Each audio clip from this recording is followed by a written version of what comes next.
Dear viewers, the following stories are inspired by real events. However, the names of the characters have been changed to protect privacy. Story 1. Alone in the Dark. It was a quiet Friday night in November 2019. In a two-story house in the suburbs of Los Angeles, California. We will call the main character Olivia White. Olivia, a 17-year-old high school girl, was home alone because her parents were away on a business trip for the weekend. Olivia had just finished her homework and was lying on the couch in the living room, watching a horror movie on Netflix. It was pitch black outside, and the wind was whistling through the windows, making creepy sounds. At around 11 p.m., the movie ended, and Olivia felt a little sleepy. She decided to turn off the TV and go upstairs to her bedroom. The house became eerily quiet after the movie ended. As Olivia was walking up the stairs, she suddenly heard a strange noise coming from downstairs. It was a soft click, as if someone had just closed the door. Olivia paused, listening carefully. She was sure she had locked the door before going upstairs. Olivia felt a little uneasy, but she thought it was probably just the wind or some animal that had accidentally bumped into the door. She continued upstairs to her bedroom and locked the door carefully. After lying down on the bed, Olivia tried to sleep, but she couldn't sleep. She kept feeling like someone was downstairs, sneaking around. She listened for every little sound, but the only thing that was clear was the whistling wind outside. Suddenly, Olivia heard a loud noise coming from the living room. It was the sound of something falling to the floor, like something very heavy had just fallen. Olivia jumped out of bed with a start, her heart pounding in her chest. She tried to calm herself and think of a reasonable explanation. Maybe it was just the neighbor's cat sneaking in through the balcony window that she forgot to close. But she didn't have a cat, and the balcony door was definitely locked. Olivia trembled as she walked out of the bedroom and down the stairs. Each step echoed in the eerie silence of the house. When she reached the bottom floor, she carefully looked into the living room. The dim moonlight shone through the window, enough for her to make out a figure standing with its back to her.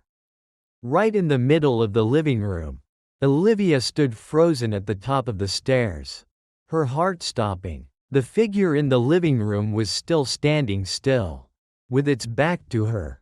Although the moonlight wasn't bright enough to see its face clearly, its tall and thin appearance made Olivia feel a primal fear, a sense of lurking danger. Olivia tried to calm herself, took a deep breath, and called out softly, "Is anyone there?" Her voice trembled, almost inaudible. The figure still didn't move. Not a word of response. The house was filled with an eerie silence. Only the sound of the wind whistling outside the window continued. Olivia slowly took a step back, then quickly pulled her cell phone out of her pocket. Her hands were shaking so much that she had difficulty unlocking the screen. She was about to call 911, but then hesitated. She had no evidence, just a strange figure in the house. They might think she was just paranoid. While Olivia was thinking, the figure in the living room suddenly moved. It slowly turned its head. Olivia held her breath, trying to see the intruder's face clearly. But in the dim moonlight, she could only see a dark space, without any facial features. Olivia was horrified to realize that it was not an ordinary person. That dark figure seemed to be absorbing the surrounding light, giving off a cold and terrifying feeling. A very faint sound came from that dark figure, sounding like a sigh, or perhaps a groan. Unable to bear it any longer, Olivia screamed and rushed down the stairs. She ran towards the front door, trying to unlock it and escape. Her hands were shaking as she struggled to unlatch the door. As soon as Olivia opened the door, the faceless figure in the living room began to move. It glided lightly but quickly, as if sliding across the floor. Olivia saw it coming towards her, the darkness of its face seemingly looking straight at her. Olivia screamed again and rushed out of the house, running as fast as she could to the neighbor's house. She banged on the door repeatedly, calling for help in desperation. Fortunately, an elderly couple who lived there heard her screams and hurriedly opened the door. Olivia recounted the whole story in a panicked voice. At first, they seemed suspicious, but when they saw Olivia's terrified expression and red eyes, they believed that something was wrong. They called the police, and when the police came to check Olivia's house, they found no trace of the intruder. However, Olivia never felt safe being home alone again. She always felt like someone was still there, in the dark, watching her with an invisible face and a cold presence. That night, Olivia faced an inexplicable horror alone, a horror that would haunt her forever. The story of Olivia and the faceless figure in the dark night is a reminder that sometimes our greatest fears lurk in our own homes, the place where we should feel safest. The darkness can hide things we never want to know. Story 2. The Soulless Smile. It was a hot summer night in 1991. In a quiet house in the suburbs of Chicago, Illinois. We will call the main character Jessica Miller. Jessica, a 13-year-old girl, was assigned to watch the house alone for the evening. Because her parents had gone out to dinner with friends, Jessica felt a little nervous about being home alone at night. But she was also happy that she could watch TV and snack without being disturbed. She locked the door carefully and sat down on the sofa in the living room, turning on her favorite cartoon channel. About an hour later, while Jessica was engrossed in watching a movie, she suddenly heard the doorbell ring. Jessica was startled. She did not expect anyone to come at this hour. She looked through the peephole on the door, but saw no one standing outside. Jessica felt a little strange, but she thought it was probably just the neighbor kids playing a prank. She went back to the sofa and continued watching the movie. But just a few minutes later, the doorbell rang again, this time more frequently and for a longer time. Jessica felt really worried. She looked through the peephole again, and this time, she saw something that made her heart stop. Standing right in front of her door was a life-sized clown statue. It was almost as tall as Jessica, dressed in a colorful outfit and wearing a pointed hat. Its face was painted with a wide smile, but its eyes were black and lifeless. Jessica recoiled in horror. Her parents had never bought a clown statue like this. Where did it come from? And why was it standing in front of her house at night? Jessica rushed to the living room window and looked out. She saw that her parents' car was still parked in the garage. Who had put that statue in front of the door? Jessica felt a cold fear spread through her body. She rushed up to her bedroom, locked the door, and climbed into bed, pulling the covers over her head. She tried to calm herself down and tell herself that it was just a joke. But she still couldn't sleep. She kept feeling like someone was downstairs, staring at her, and the clown statue's wide, lifeless smile haunted her mind. Suddenly, Jessica heard a very faint sound coming from the hallway outside her bedroom. It was a soft, creaking sound, as if someone was walking very slowly. Jessica held her breath, listening. The sound got closer and closer, until it stopped right in front of her bedroom door. Jessica felt her heart was about to jump out of her chest. She knew that she was no longer alone in this house, and what was outside the door was definitely not a joke. Jessica lay still on the bed, covered tightly with the blanket, trying not to make any noise. The creaking sound outside the door continued, sometimes gentle, sometimes clearer, as if someone was walking back and forth right in front of her door. Jessica shakily picked up the phone, trying to call her parents, but her hands were shaking so much that it took her a long time to dial the number. The phone rang over and over, but no one answered. Tears began to stream down Jessica's cheeks. She felt completely alone and scared. The creaking sound suddenly stopped. Jessica held her breath to listen, but only an eerie silence remained in the house. She thought that maybe the person had left, but an uneasy feeling still lingered in her heart. Suddenly, a soft knock sounded, coming from her own bedroom door. Knock, knock. The knock was very soft, but in the absolute silence, it echoed eerily. Jessica cringed, hugging the blanket tightly. The knock sounded again, louder and more urgent this time. Knock, knock, knock. Jessica could clearly hear the sound of wood hitting each other, and she felt the door shake slightly. She knew that whoever or whatever was outside had no intention of leaving. A hoarse, shrill voice rang out from the other side of the door. Jessica, honey, Mom and Dad are home. Jessica shivered. It wasn't her parents' voices. The voices sounded strange, very scary. Go away. Get away from here. Jessica screamed, her voice choked with fear. There was no answer. Only the knocking continued, steady and cold. Suddenly, the knocking stopped. Jessica held her breath and listened. But this time, the silence was even more terrifying than the previous noises. She felt someone standing right outside the door, staring at her through the narrow gap. A soft click sounded, and Jessica was horrified to realize that the door was slowly opening. She closed her eyes tightly, letting out a loud scream. But instead of feeling a cold hand touching her, she only heard her parents calling from downstairs.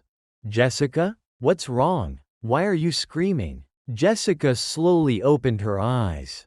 The bedroom door was still closed. She hurriedly ran out of bed and opened the door. Her parents were standing at the end of the hall, looking at her with worried faces. Did you have a nightmare?